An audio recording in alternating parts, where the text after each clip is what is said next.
उसी just observe, observation is the way, जो आप उसको देखेंगे उसी से मुक्ति आएगी। और एक बात और मैं बताऊं बहुत स्पष्टता से, हमारे समाज में तमाम घटनाएं होती हैं अच्छी बुरी। आजकल चूंकि मीडिया है, सोशल मीडिया है, तो लोग उससे बहुत प्रभावित और विचलित होते हैं।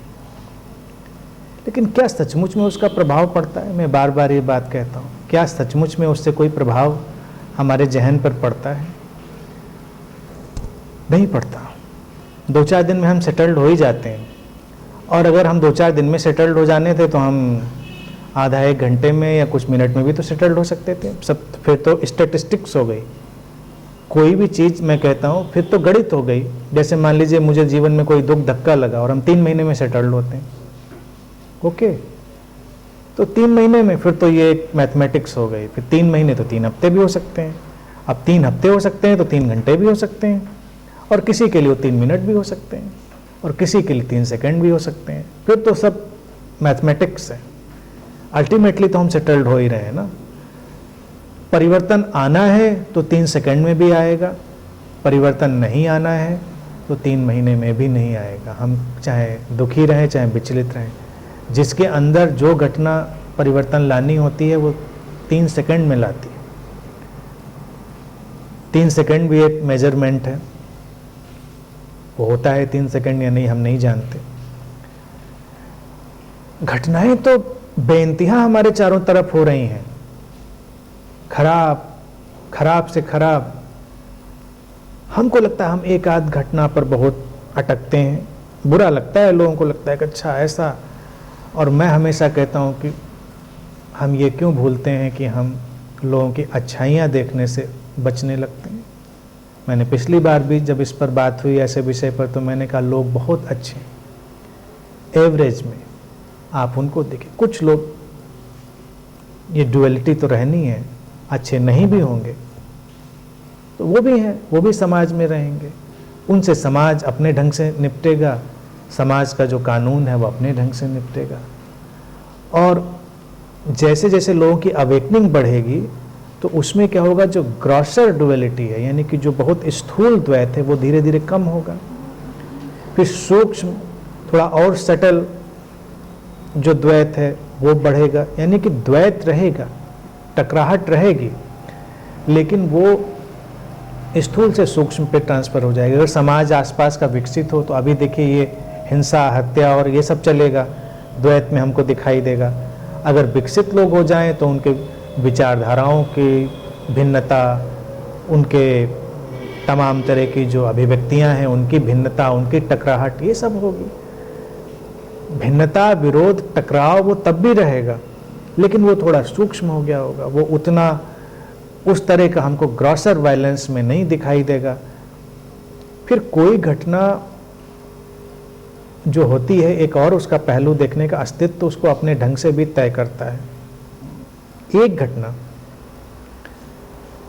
कभी कभी समाज में बड़ा बदलाव ले आती है। जब बदलाव की आवश्यकता होती है तो कोई बॉडी माइंड उसका मीडियम बनता है। तकलीफ अपनी जगह है, तकलीफ होती है, जो उससे गुजरता है उसको ज़्यादा होती है।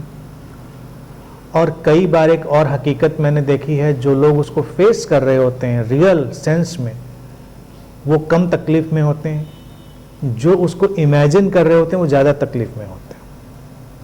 क्योंकि इमेजिनेशन हमेशा काल्पनिक होती है, रियल पेन हमेशा रियल पेन होता है। रियल पेन अलग तरह से महसूस होता है, और जो काल्पनिक पेन है वो कुछ ज़्यादा ही महसूस होता है। उसका कोई, चूँकि कल्पना में ही है, उसकी कोई रियलिटी तो है नहीं, आप उसको घटाते बढ़ाते रहते हैं अपनी सुविधा के हिसाब से। और ये करीब करीब वैसा ही पेन हो जाता है जैसे कोई फिल्म, मैंने पुरानी ही फिल्म देखी थी, मुझे उसका याद आता है। कोई मर गया है तो कोई जो वो कैरेक्टर है वो किसी को सूचना देने गया है और वो रो भी रहा है।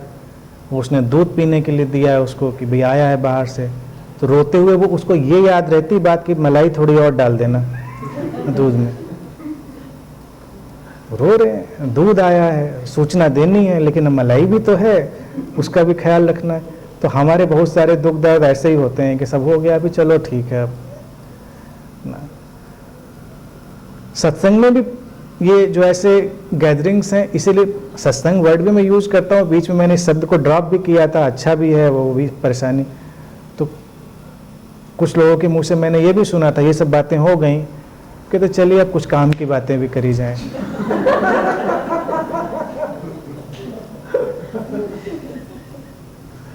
तो हमारे दुख दर्द समझ सब ऐसी ही सतही किस्म की होकर रह जाती है, उसमें नहीं उलझना है। चीज़ों को परिवर्तन आते हैं, उसमें बहुत सारे शरीर मन माध्यम बनते हैं। अब मान लीजिए जो भी बच्ची किसी दुर्घटना का शिकार हुई, उसको एक तकलीफ का पहलू अलग डालें, लेकिन कभी कभी कोई शरीर मन ऐसे मीडियम बनता है कि एक रिपल पैदा कर देता है बहुत सारे लोगों में। घटनाएं उसे भी विभत्स पहले हो चुकी होती हैं। अपने लखनऊ में ही इससे पहले साल 2 साल 3 साल, आई डोंट रिमेम्बर क्या टाइम था, अभी कोई घटना हुई थी, वो इससे भी विभत्स थी, लेकिन कोई रिपल नहीं हुई, कोई उससे हलचल नहीं हुई। और दिल्ली में बहुत पुरानी घटना है, एक पॉलिटिशियन थे साहब, वो अपनी प्रेमिका को मार के बाकायदा तंदूर में काट के मक्खन वक्खन डाल के जला रहे थे बहुत शांति से। वो घटना भी विभत्स थी। इसके अलावा भी तमाम विभत्स घटनाएं होती रहती हैं, लेकिन चूंकि हमको उनकी न्यूज़ नहीं है और उन घटनाओं में अभी शायद वो क्रिटिकल पॉइंट एग्जिस्टेंस का नहीं आया है, जब उससे हलचल होती तो नहीं आई। कभी कभी किसी घटना से क्रिटिकल पॉइंट जनरेट होता है और हलचल आती, परिवर्तन होता। अस्तित्व का परिवर्तन लाने का यही ढंग है। इसी तरह से अध्यात्म के क्षेत्र में देखें, बहुत सारे गुरु आते हैं, बहुत अच्छी अच्छी बातें भी करते हैं, बहुत प्रतिभाशाली होते हैं, लेकिन वो उस क्रिटिकल पॉइंट पर नहीं होते हैं जहां से परिवर्तन आना है, तो उनकी बातें आती हैं और हवा में खो जाती हैं।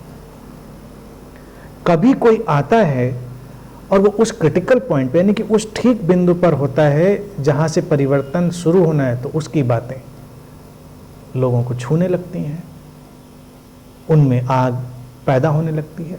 पहले वाले भी उतने ही महत्वपूर्ण थे, लेकिन उनके कॉम्बिनेशन से, उनके इकट्ठा होने से एक वो बिंदु बना जहां से परिवर्तन शुरू होगा।